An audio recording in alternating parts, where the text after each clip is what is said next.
Hey there.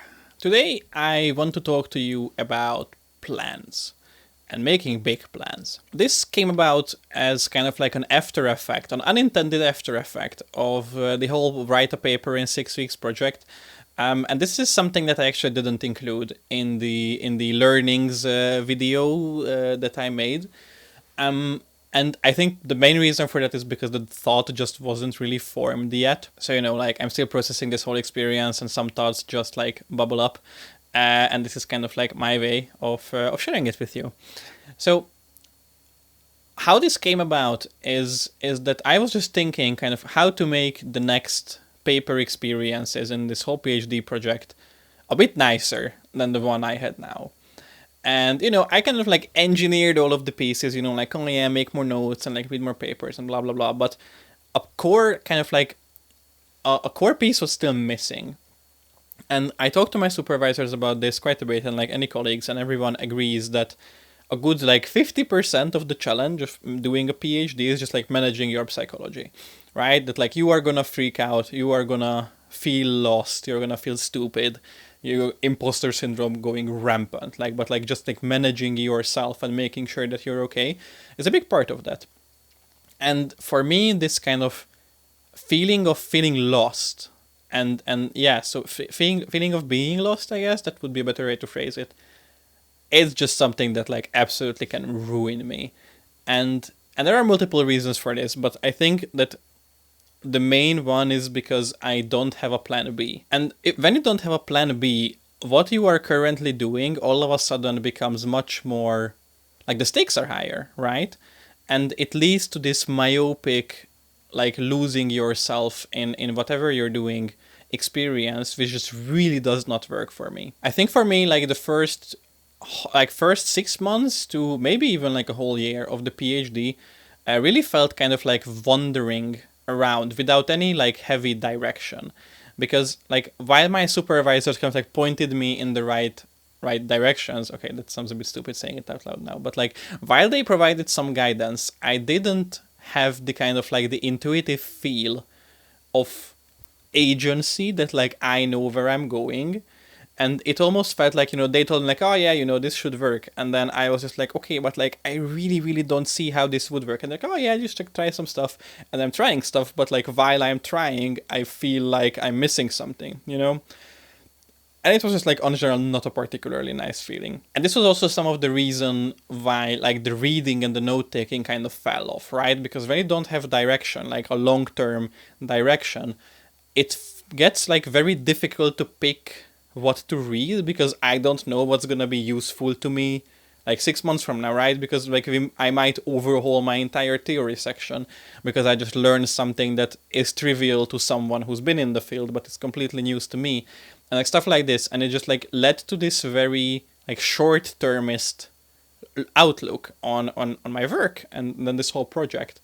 And that's not a good time. Now, the solution and kind of like when this whole thought finally crystallized was after I attended a handful of PhD defenses.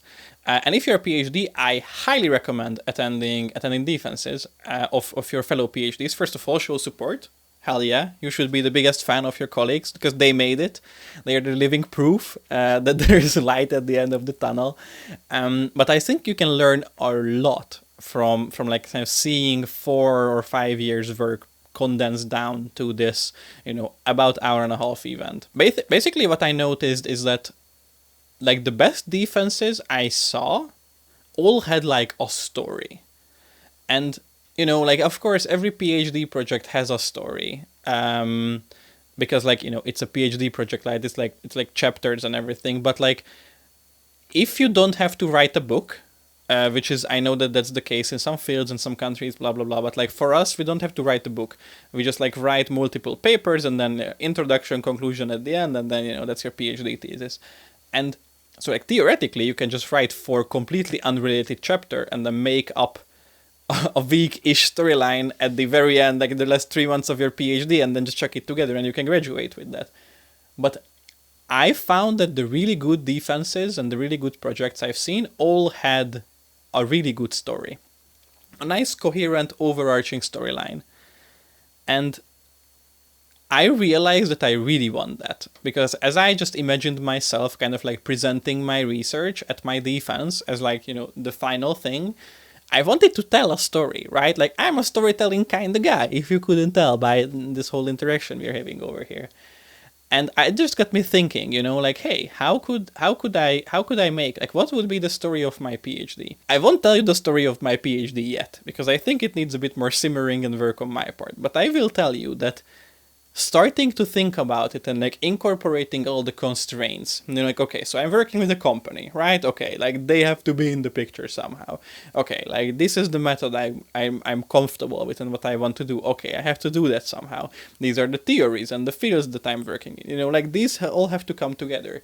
But spending some time, not from a scientific perspective, but a storytelling perspective. And like this sounds so cheesy. Oh my god, I can't believe I'm saying this.